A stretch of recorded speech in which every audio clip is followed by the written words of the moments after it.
সম্পর্কটা মজবুত হয়, ভালো হয়, দৃঢ় হয়, ঠিক কিনা বলেন? তাহলে মরার পরে আল্লাহর জান্নাতে আল্লাহ খুশি হয়ে আমাদেরকে মেহমান বানাইয়া দিবে। সবাই জান্নাতে যেতে চাইতো? মালিক তুমি জান্নাতে, তোমার পাশে আমার একটি ঘর বানিয়ে দিও,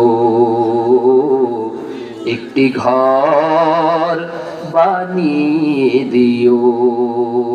বলি আমি সে ভেবেছি কামই মহাদিনে তোমার প্রতিবেশী করে নিও। মালিক তুমি জান্নাতে, তোমার পাশে আমার একটি ঘর বানিয়ে দিও, একটি ঘর বানিয়ে দিও।